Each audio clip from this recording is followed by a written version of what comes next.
पुनाचल जो पर्वत है उसके ऊपर स्थित जो है सरोवरों का नाम बताते, क्योंकि एक ही कुलाचल के ऊपर एक एक सरोवर है ना। उन सरोवरों का यहाँ पर बताते हैं पद्म, महापद्म, दिगीचा, केसरी, महापुंडरीक, पुंडरीक, रदा शेषाम उपरि। माने उन पर्वतों के ऊपर, जैसा हिमवन पर्वत है उसके ऊपर पद्म सरोवर है ना। कौन सा सरोवर है? पद्म सरोवर है।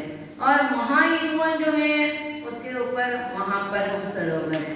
इसी प्रकार जो है पद्म, महापद्म, दिगीचा, केसरी, महापुंडरीक और पुंडरीक नाम से जो है ये 6 सरोवर जो है उन 6 पर्वतों के ऊपर विद्यमान है। और उसके बाद उन सरोवरों का जो है गहराई, लंबाई और चौड़ाई यहाँ पर बताते हैं। प्रथमो योजन सहस्राय मस्तदर्पदो विष्कम्भो हृदः। तो यहाँ पर बताते हैं उसका जो विस्तार जो है 1000 योजन का उसका विस्तार है ना।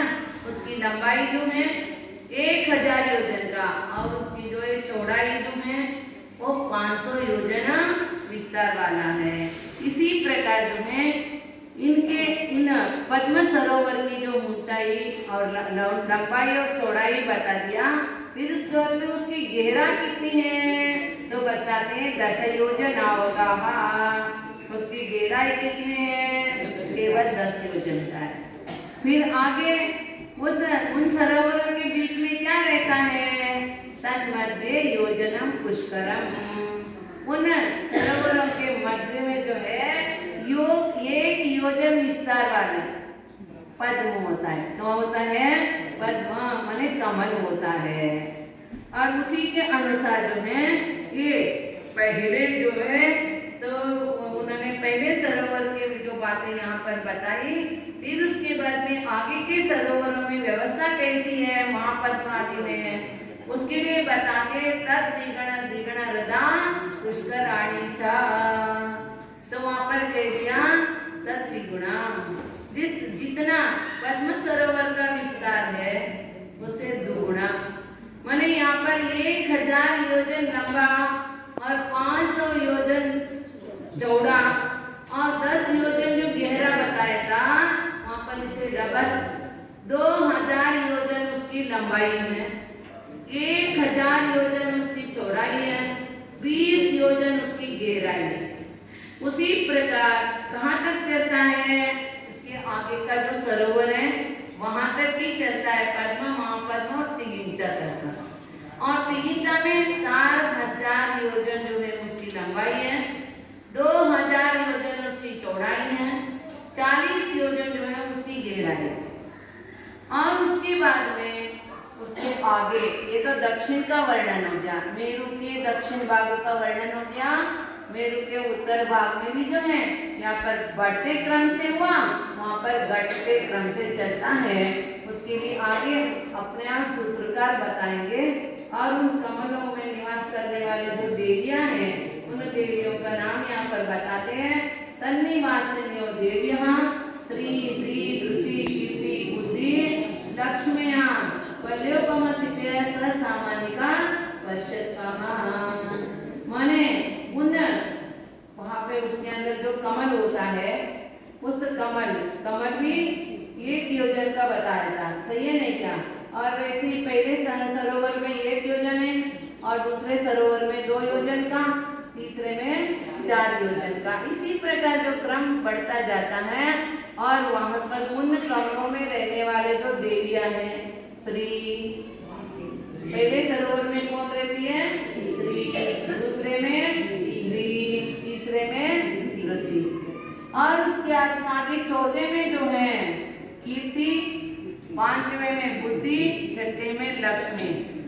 इस प्रकार जो है वो कितने स्थिति लिए हुए रहते हैं? पल्योपम स्थितियां, माने एक पल्ले की आयु वाले, आयु से स्थित जो है सामानिक और पारिषद जाति के जो देव होते हैं। और वहां पर जो है वहां पर सामानिक और पारिषद जाति के देवों सहित ये 6 प्रकार की देवियां जो हैं उन सरोवरों के कमलों के उधर ये रहा करते हैं।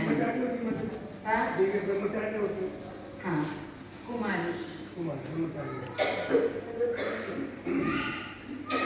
इसलिए जो है ना वो अष्ट जो देवियां होती हैं है ना, यही श्री बुद्धि लक्ष्मी और उसके बाद में पुष्टि पुष्टि ऐसे कुछ 8 देवियां जो होती हैं ना, ये 56 कुमारियां जो होती है ना, ये भी सब कुमारियां होती है। रुचि और भूप आदि के वहाँ पर वो निवास करती हैं। वो माता के जो सेवा में जो है ये 56 कुमारी देवियां जो है वो आते हैं। ये सब कुमारियां होती हैं। और आगे जो है ये 14 महानदियों का नाम बताते हैं, क्योंकि ये 6 पर्वत जो थे उन 6 पर्वत के ऊपर जो सरोवर है उन सरोवरों में से जो नदियां निकलती हैं, सरोवर तो 6 हैं लेकिन नदियां जो निकलती है वो 14 है। और वो किस प्रकार, उसके लिए आगे जो है सूत्र में अपने आप बताएंगे। गंगा सिंधु द्रोही द्रोहिता से हरितरिकाता सीता सीतोदा नारी नरकांता सुवर्ण कुला रूपे कुला रत्ना रत्नोदा सरिता तन्मध्यगाहा। माने उनमें से एक सरोवर से, माने पहले के सरोवर में 3 नदियां निकलती है। कितनी? 3 नदियां, गंगा सिंधु और रोहितास्या। ये पहले सरोवर से निकलते, पद्म सरोवर से। और उसके बाद में अंतिम जो सरोवर है पुंडरीक जो सरोवर है उसमें से भी 3 नदियां निकलती है। कौन कौन से? रत्ना रत्नोदा मत्ते और रूप्यकुला नाम के जो है नदी निकलती हैं। इसलिए उन दोनों में 3 6 हो गए, तो बीच के जो 4 सरोवर है उनमें से 2 नदियां निकलती है। लेकिन क्षेत्र जो है 7 है, तो इसलिए जो है एक क्षेत्र के बीच में 2 नदियां बहती है। जैसा आपने जो कौन सा क्षेत्र है, भरत क्षेत्र है, भरत क्षेत्र में जो है 2 नदियां बहती है, ये गंगा और, क्योंकि भरत क्षेत्र की जो विभाजन है, विभाजन के समय अपने आप जब मौका आता है तो मैं बता दूंगी उसका विभाजन कैसे बना, 6 खंड कैसे बने उसके लिए। फिर आगे जो है नदियों का बहने का जो क्रम बताते हैं, क्योंकि एक क्षेत्र में 2 नदियां होने से 7 क्षेत्रों में कितने नदियां हो गई? 14 नदियां हो गई। और आगे नदियों के बहने का जो क्रम बताते हैं, द्वयोर पूर्वा पूर्वगाहा। ये युगल नदियां है ना, जैसे गंगा और सिंधु, ये युगल है। और उसमें से गंगा नदी जो है पद्म सरोवर से निकलता है और वो पूर्व के ओर बहती है। और उसके बाद में सिंधु नदी जो है तो वो निकलती है तो पद्म सरोवर से वो पश्चिम की ओर बहती है। और उसी प्रकार यहाँ पर जो पहले के जो नदियां हैं वो पूर्व की ओर बहती हैं। इस सूत्र का तात्पर्य द्वयोर पूर्वा पूर्वगाहा। उनमें से पहले की जो नदियां जो हैं वो पूर्व की ओर बहती हैं, शेषाश्व परगाहा। माने बचे हुए जो दूसरे नंबर की जो नदियां हैं वो पश्चिम की ओर बहती है, इसका तात्पर्य ये होता है। फिर उसके बाद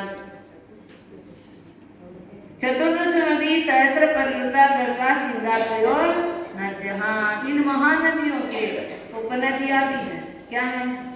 उपनदियां भी हैं। और इन युगल नदियों में जो है नदी के जो है ना, गंगा और सिंधु में 14,000 नदियां होती है। कितनी? 14,000। और रोहितास्या में 28,000 नदियां, उसके सहायक नदियां कही। और उसके बाद में हरितरिकांता में जो है 56,000 नदियां जो है उपनदियां हैं। और उसके बाद में सीता सीतोदा में जो है 1,12,000 उपनदियां हैं। फिर उसके माली नरकांता में जो है फिर वापस 56,000 है। सुवर्णकुला रूपकुला में 28,000 है। और उसके बाद में रत्नोदा में 14,000 नदियां जो हैं उपनदियां उसमें रहते हैं, उसमें मिलते रहते हैं। और आगे जो है भरत क्षेत्र का विस्तार बताते हैं। भरतः षड्विंशति 5 योजन शत विस्तार एकोनविंशति भागा योजनस्य।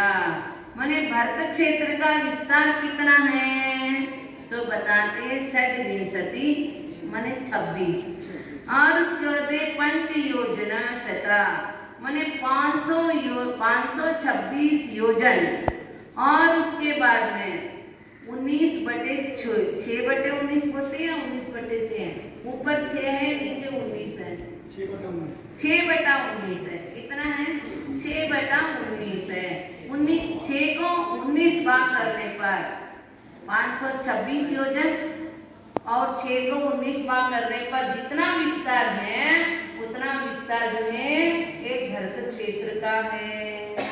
फिर आगे तद द्विगुण त्रिगुण विस्तारा वर्षतर वर्षा विदेहांता माने विदेश क्षेत्र तक जो है इनका विस्तार डबल होता जाता है। जैसा भारत क्षेत्र का जितना विस्तार था उसे डबल विस्तार जो है हिमवन पर्वत का है। जितना हिमवन पर्वत का विस्तार है उसे डबल जो है हाइमवत क्षेत्र का है। इसी प्रकार बढ़ते कहाँ तक विदेश क्षेत्र तक का, क्योंकि अपने भारत क्षेत्र का विस्तार जितना है उसे 64 गुना विदेश क्षेत्र का विस्तार है।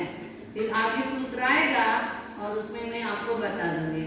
फिर आगे बताती है विदेश क्षेत्र तक बताया, उसके आगे बताते हैं उत्तरा दक्षिण तुल्याः। जिस प्रकार दक्षिण में क्षेत्र आदि का जो विस्तार वगैरह है क्षेत्र पर्वत नदी आदि का उसी के अनुसार जो है उत्तर में भी घटते हुए क्रम से जो उसका विस्तार आदि बताया गया है। फिर जो है कौन कौन से जगह पर काल का परिवर्तन होता है और बताते भरत ऐरावती और रुद्राशो सट समयागम सर्पिण अवशेषिण्याम।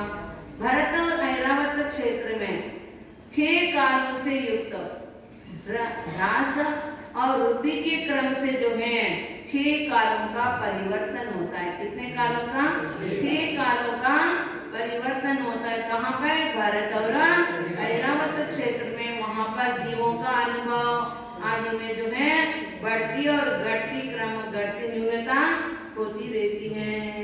और उसमें बताते हैं यहाँ पर तो 20 कोड़ा कोड़ी जो सागर होता है वो उसको एक कल्पकार में 20 कोड़ा कोड़ी सागर होता है। उसके 2 भाग है, एक उत्सर्पिणी और दूसरा अवसर्पिणी। उत्सर्पिणी भी 10 कोड़ा कोड़ी सागर का है और अवसर्पिणी भी 10 कोड़ा कोड़ी सागर